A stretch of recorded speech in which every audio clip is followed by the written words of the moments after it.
শুক্তো এক কথায় বলতে গেলে বাঙালির অহংকার। আজ একদম অন্য ধরনের একটা শুক্তো বানিয়ে দেখাবো, সেটা হলো ডাব শুক্তো।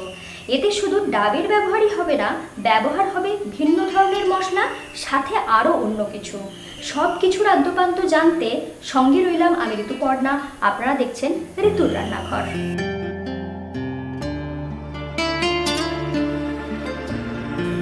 শুক্তো বানানোর ক্ষেত্রে সবজিগুলো জেনে নিন কি কি এখানে নিয়েছি।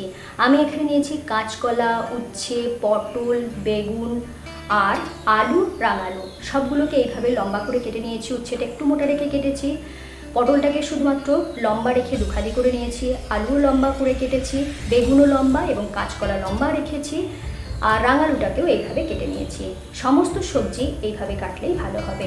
আর এখানে নিয়েছি 1 কাপ পনির, হাফ কাপ ডাবের শাঁস, আর নিয়েছি হাফ কাপ দুধ।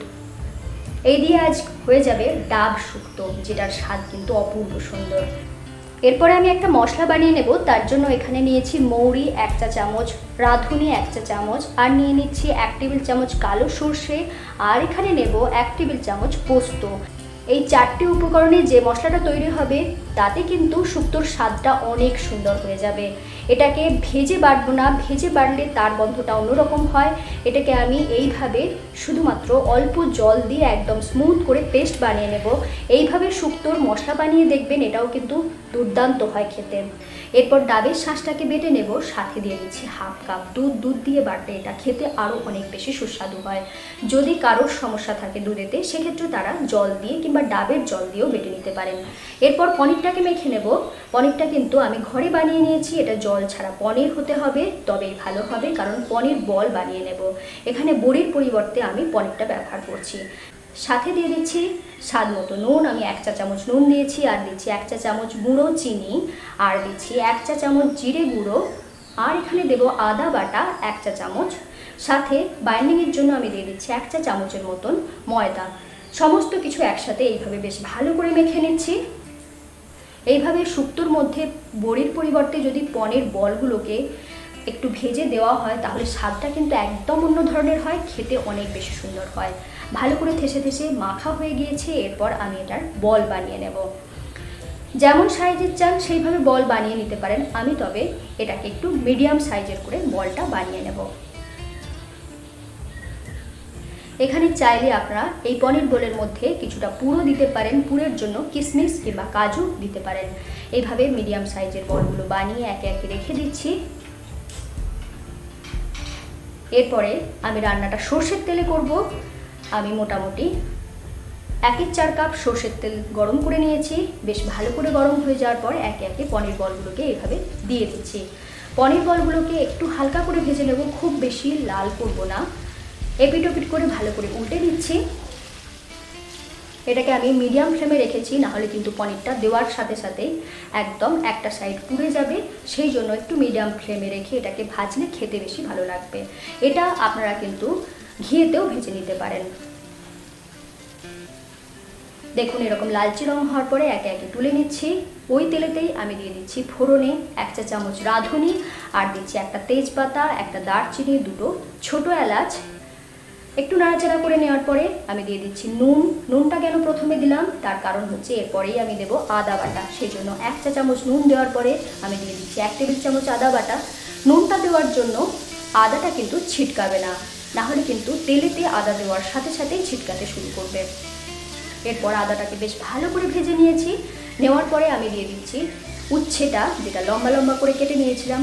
উচ্ছেটা একটু নাড়াচাড়া করে নিচ্ছি। এরপরে সমস্ত সবজি একে একে দিয়ে দিচ্ছি পটল, রাঙালু, এমনি আলু, আর দিচ্ছি কাঁচকলা। বেগুনটা শুধুমাত্র আমি দেবো না। এখানে আপনারা চাইলে অন্য যে কোনো সবজি ব্যবহার করতে পারেন, তবে এখানে একটা আপনাদেরকে বলবো যে ডাঁটাটা, মানে সজনা ডাঁটাটা ব্যবহার না করলেই আমার মনে হয় ভালো লাগবে। কারণ কি, যেহেতু পনির ব্যবহার করা হচ্ছে। আপনারা যদি মনে হয় ভালো লাগবে, সেক্ষেত্রে সজনা ডাঁটাটাও ব্যবহার করতে পারেন। এরপর একটু নাড়াচাড়া করে ঢাকা দিয়ে রেখেছিলাম। আমি মোটামুটি 5 মিনিট এটাকে ঢাকা দিয়ে ভালো করে ভেজে নিয়েছি। দেখুন, ভাজার সাথে সাথে সবজিগুলো বেশ ভালো করে সিদ্ধ হয়ে গিয়েছে। এই সময় আমি দিয়ে দিচ্ছি কেটে রাখা বেগুন। বেগুনটা একটু পরের দিকে দিলাম, তার কারণ বেগুনটা যাতে গলে না যায়। এরপর ভালো করে আবারও নাড়াচাড়া করে নিচ্ছি যাতে বেগুনটাও সুন্দরভাবে ভাজা হয়ে যায়। এই সময় গ্যাসটা আমি হাই ফ্লেমে রেখেছি, কারণ না হলে বেগুনটা অনেক সময় শক্ত হয়ে রয়ে যায়, সেই জন্য এই সময় গ্যাসটাকে হাই ফ্লেমেই রাখতে হবে।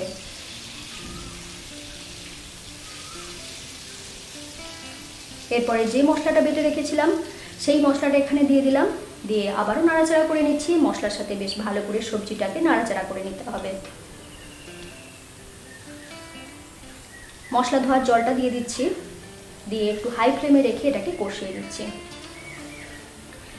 আমি কিন্তু বিভিন্ন ধরনের শুক্তো রান্না করতে খুব ভালোবাসি, আপনারাও কি ভালোবাসেন? যারা ভালোবাসেন তারা কিন্তু অবশ্যই কমেন্ট করে জানাবেন যে কি কি শুক্তো আপনারা রান্না করেছেন।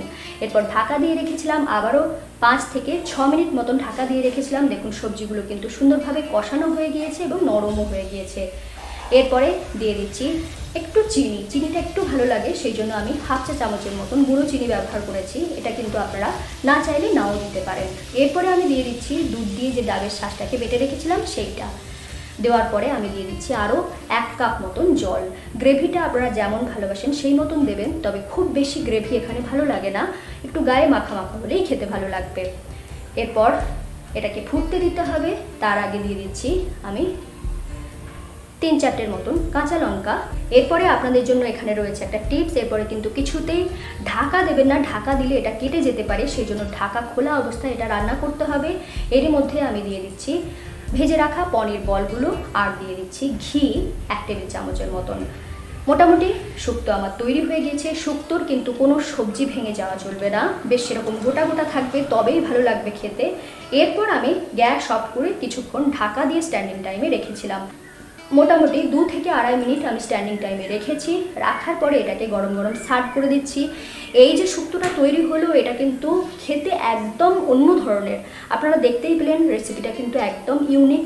এই শুক্তোটা কোনো সময় বানিয়ে দেখবেন, যদি কখনো অতিথি আসে বা কোনো সময় স্পেশাল অকেশনে বানানোর জন্য কিন্তু এটা একদম আইডিয়াল একটা প্রিপারেশন।